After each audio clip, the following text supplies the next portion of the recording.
like a trained dog. I never thought that sentence would be the one to end my 5-year marriage, and I definitely didn't think I'd hear it on Christmas morning. That morning, like every year, I woke up early to make coffee. Just a quiet little ritual before the house came alive, before the family gathered, before gifts were unwrapped under the tree. The Christmas lights were still twinkling. The scent of cinnamon and gingerbread lingered in the air. I remember thinking, today's going to be a good day. Then I heard voices upstairs, from the living room on the second floor, my wife, Alice, and her sister, Holly. I smiled, thinking I'd bring them a cup of hot coffee. And then I heard my name. I froze. My foot stopped mid-step on the staircase. The door was cracked open, just enough for every word to cut through. "He's so pathetic," Alice said casually, like it was just a fact of life. "He gets so excited about Christmas, like a little kid, waiting for some big gift from me, like I'm handing out medals or something." Then came the laughter, sharp, cold. I just stood there, frozen. "Actually," she added, "every gift I've bought him this year, paid for, with his credit card. He has no idea. He's like a trained dog, gets all happy over the tiniest scrap I toss him." More laughter, Holly's voice joining in. One Christmas, one sentence, one laugh. That's all it took for everything to fall apart. I didn't storm in. I didn't confront her. I quietly walked back down, hands shaking so hard I nearly spilled the coffee I had just made. Then I sat there, alone, in the dim light of the Christmas tree, listening to the house wake up, listening to the laughter from upstairs echo in my mind, while I waited for everyone to leave, waited for the fake cheer to be over. An hour later, the living room was full. Family gathered around, lights glowing, candles flickering, music playing. But me? I felt like I was sitting inside a bad play, just waiting for the final act. Alice came over, wearing that same warm smile she always did. But now I saw it for what it really was, rehearsed. She picked up the gifts I had carefully wrapped, opening them with sparkling eyes and perfectly timed gasps. "Oh my God, babe, this necklace is gorgeous. You remembered the headphones I wanted? You're so thoughtful." She praised each gift like she was reading from a script. Everyone laughed. I laughed too. But inside, I was burning, because I knew I wasn't the one giving in this performance. Then came my turn. Alice handed me her gifts, a sleek new watch, premium headphones, a collector's edition of the video game I'd mentioned months ago. Everything was perfect, expensive, thoughtful. She looked at me, eyes soft, voice sweet. "I really hope you like them. I picked each one out so carefully." I nodded, smiled, knowing damn well every item had been bought with my money, using my credit card, behind my back. What's more bitter than buying your own gift, and then having to pretend you're grateful for it? The entire morning drifted by like a dream, or more accurately, a sweet little nightmare. Her parents had no idea. They laughed and chatted like every other Christmas. And Holly? Every time I opened my mouth, she smirked. That smug little grin people wear when they're holding a dirty secret you don't know. It hit me then. I wasn't just a joke to Alice. I was the punchline to a 5-year-long comedy show, starring both sisters. But what they didn't know was that the show was about to end. And the loyal little dog they laughed about behind his back? Yeah, he'd learned a few new tricks. December 27th, 2 days after Christmas. 2 days after the morning that changed everything. Alice thought things were back to normal. She smiled just the same. Still wore that necklace, from me. Still posted the usual photo dump on social media with a caption that read, "The perfect gift from my perfect husband. I'm so lucky." Beneath it, dozens of comments, marriage goals. "He's amazing." Amazing? They didn't know that the perfect husband was sitting right next to her. But his mind was somewhere else. Cold, sharp, and very, very clear. That day, I did something I should have done a long time ago. I logged into my credit card account. The screen lit up. The transaction history loaded. And I froze. It wasn't just the Christmas gifts, not just a couple shopping sprees. It was years of spending. Behind my back, luxury spas, lavish brunches with Holly, designer clothes, jewelry, skincare.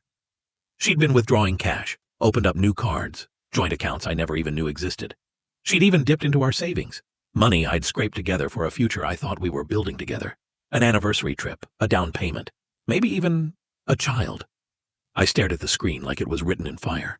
My blood felt frozen in my veins. This wasn't just betrayal. This was extraction. Strategic, cold, calculated. Alice didn't love me. She managed me. Like a financial asset, programmed to serve, stay silent, and remain loyal. But I didn't explode. I didn't scream. I didn't confront her that night. Instead, I made a list. What I knew, what I needed to confirm, what I planned to do. I opened my laptop, created a folder, labeled it Operation Escape Hell, and typed the first line. The trained dog is now awake. The next morning, Alice handed me a cup of coffee, for the first time in 5 years. Want some coffee, babe? She asked, with a sweet little smile. I nodded, took the coffee from her hands, and said nothing. But in my head, every sip I took was filled with suspicion. Alice never made coffee. She only did when she wanted to look thoughtful. She could sense something was shifting, but had no idea what it was. That morning, I took half the day off, sat in my car in the office parking lot and called the bank. I changed all my passwords, enabled two-factor authentication, requested a new card, and told them I suspected a security issue after shopping at the grocery store. They bought it. The new card was overnighted, to my office, not home. At the same time, I opened a separate savings account, one Alice didn't know about. The money I'd been saving for a surprise anniversary trip, the one I used to dream of, was now funding my escape plan. That night, Alice brought home dinner from my favorite restaurant. I just thought, maybe this would cheer you up a bit, she said sweetly. You've seemed so tense lately. I looked at her and gave the smallest smile. Work, I replied. No accusations, no furrowed brow. I wasn't pretending. I was holding the line. In the days that followed, I began documenting everything, quietly. Photos of credit card statements, receipts for all the household expenses Alice claimed, screenshots of her Christmas posts, and the original receipts I dug up from my email. Proof she'd been transferring money to Holly monthly, straight from our joint account. I labeled it the truth file. I also started making small changes. I stopped doing both our laundry, only washed mine. I stopped asking what she wanted for dinner. I started going to the gym after work. Something she used to say was a waste of time. I skipped her friend's birthday dinner for the first time ever. And most of all, I stopped texting her throughout the day. No more, did you eat lunch? No more, headed home yet? Alice noticed. You okay? She asked. You've been different. I shrugged. Work's been a lot. The truth? I'd never felt more clear, more free. Then I did something bold. I rented an apartment. Nothing fancy. Just a one-bedroom about 20 minutes away. Paid the deposit and first month's rent using my new account. And I began quietly moving essential things into my car. Personal documents, clothes, my laptop, financial files. I also reached out to Jake and Mark, two of my closest friends. Alice always said they were bad for our marriage. They were surprised to hear from me. Turns out, they'd never stopped reaching out. Alice had blocked them. Told me they didn't respect my wife. That's when I realized I'd been systematically isolated. That night, I pretended to fall asleep on the couch. Alice crept into the bathroom. Didn't close the door all the way. I heard her whispering.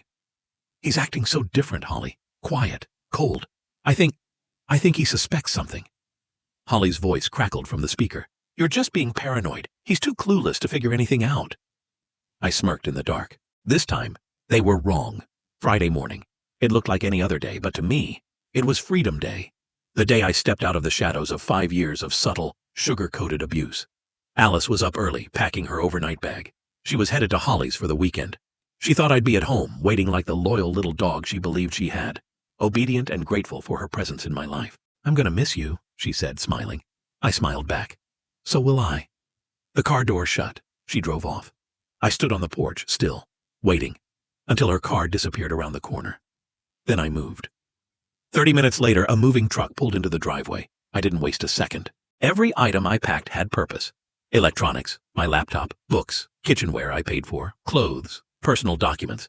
I left behind everything that was hers, everything we bought together that couldn't be clearly traced back to me. No rage, no regret, just cold precision. 3 hours later, the house was empty. All that remained was the polished shell, just like our marriage. I sat down at the kitchen table and opened the folder I'd spent weeks preparing. I laid everything out neatly. Copies of credit card statements proving she used my money to buy me my own gifts. Receipts and side-by-side photos of each item she'd given me, matched exactly with charges on my account. A transcript and audio clip of her calling me a trained dog. Bank statements showing transfers to Holly from our joint account. Printed divorce papers, signed, drawn up by my lawyer. My wedding ring. The house keys. I placed it all in the center of the table beneath a plain white card. On it, one simple sentence. The trained dog learned a few new tricks. Enjoy your weekend with Holly. Then I walked out the door. Never looked back. That night I sat in my new apartment. Small, quiet, but mine. I ordered a pizza, cracked open a cold beer, put on my favorite song, and waited. 8:00 p.m. I was sitting in my new apartment. Warm yellow lights. Window cracked open just enough to let in the crisp December air. The pizza was still steaming. The first beer cracked open like a quiet celebration. And then, my phone started buzzing. Texts, missed calls, voicemails, emails, all from unknown numbers. Because Alice's number? Blocked. Where are you? Did you really take all your stuff? Are you out of your mind? Please answer me. You can't do this to me. We need to talk. I didn't reply. I just stared at the screen and took another bite of pizza. For the first time in years, I ate dinner without being told. Slow down. That has too much oil. Put your game down and eat properly. I ate like a man who was free. 10:02 p.m. Texts from Holly started coming in. Please call Alice back. She's freaking out. She's crying, screaming. She doesn't understand what's going on. I smiled. Took a screenshot. Not for revenge. Just to remember the moment. The moment I stopped being the victim. The next morning I woke up at 10 a.m. Slept straight through the night. First time since Christmas. Notifications still pouring in. Holly, mutual friends. Even Alice's mom. What the hell are you doing? Alice said you just left? Without explanation? What kind of man does that? You can't just walk out on a marriage like that. I didn't respond. Except for one message. I sent it to Holly, after sitting with it for 10 full minutes. You two laughed at me on Christmas morning. Called me a trained dog. So tell me, how does it feel to be on the other side now? 5 minutes later, Holly texted back. It was just a joke. You're taking it the wrong way. Alice loves you. And then just seconds later, I can't believe you'd abandon your wife like this. You're a monster. Darvo. Classic. Deny. Attack. Reverse victim and offender. I blocked her. That night, Alice posted a Facebook status. When the person you trust the most stabs you in the back, you're never the same again. That was her status. And beneath it, the usual comments. Wait, what happened? Are you okay? He's trash. You deserve so much better. I didn't comment. I just smiled. I didn't need to defend myself. I had proof. 3 weeks had passed since I left that house. I was living peacefully in my small apartment with a new rhythm. Morning coffee, no judgment. Music that didn't get shut off halfway for being too loud. Freedom to sleep in, read, game, and cook on my own terms. Alice? She was no longer part of that life. But eventually, we had to meet. A legal meeting. With both attorneys present. Early morning, no Christmas lights, no background music.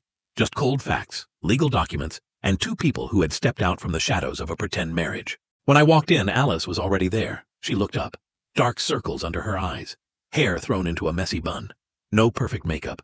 For the first time in years, she looked small, unsteady, powerless. The moment she saw me, she started crying.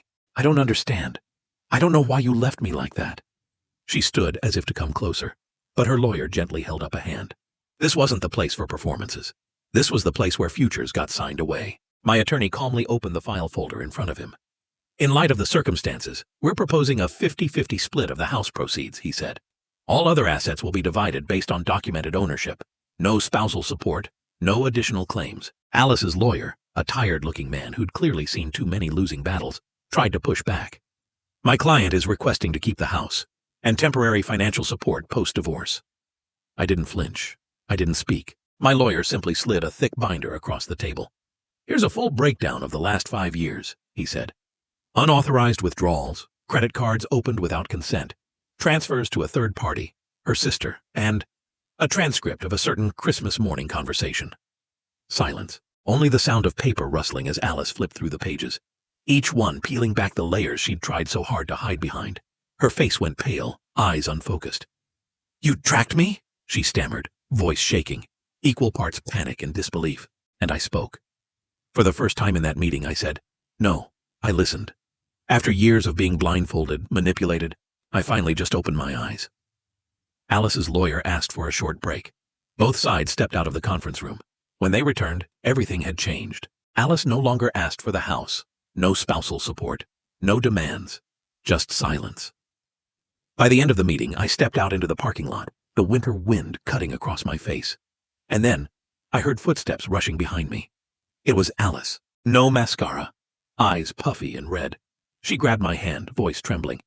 I'll change. I'll go to therapy. I'll cut off Holly if that's what you want. Please, don't leave me. And for a moment I remembered. Our wedding day. The nights she took care of me when I was sick. The hugs that once felt real. But then I remembered Christmas morning. He's like a trained dog. I gently pulled my hand from hers, looked her in the eyes, not with anger, not with hatred, just closure. I deserve better than being someone's punchline. And I walked away, leaving her in the cold, in the truth, in the wreckage of the play she'd written and starred in for 5 years. 3 months later, the divorce was finalized. Quick, clean, no drawn-out court battles. My lawyer said, faster than average, she had no more ground to stand on. The house was sold. The money split evenly. I walked away with enough to start over, modestly, but fully on my own terms. My apartment has life now, photos on the walls, a couple of plants on the windowsill, things Alice used to call clutter. I bought the kind of lamps I like, put together my own furniture piece by piece. I don't have to ask, what do you think of this, every time I choose a bedsheet color. I don't have to ask permission to be myself anymore. I reconnected with Jake and Mark, the friends Alice had scrubbed from my life. We grabbed beers, played video games, laughed like no time had passed. They didn't need the full story.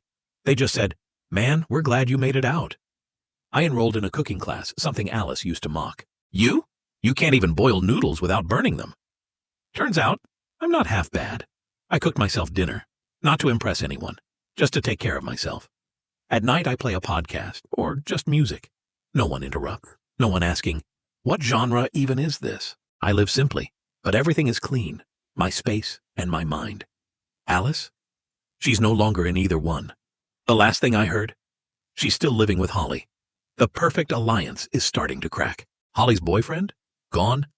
The financial pressure? Cranked up. Because when two people who lived off other people's money finally have to live off each other, the truth shows up naked. I didn't feel joy. I didn't feel pity.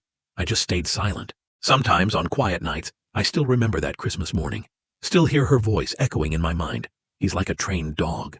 But instead of pain, I just nod now. Thank you, Faye, for saying it out loud. Because that was the moment I knew I had to leave. A week ago, I got a follow request on Instagram from a name I didn't recognize at first. Username, Alice. I didn't open it. I just hit decline. 10 minutes later, a message from an unknown number. I miss you. I'm sorry, I've changed. I stared at the screen for a few seconds, and then turned my phone off. No need to say a word. That chapter is already closed. I was once a husband who loved with everything he had, but was never loved the same in return. I was once a victim of emotional manipulation, financial abuse, and quiet mockery. I was once called a trained dog. But now, I've learned a few new tricks. I found a new home. And finally, I've been set free. Some wounds don't bleed, but they rot you from the inside. And some exits feel quiet until you realize they were the loudest thing you ever said. If this story touched something in you, leave a comment. Share it with someone who needs it.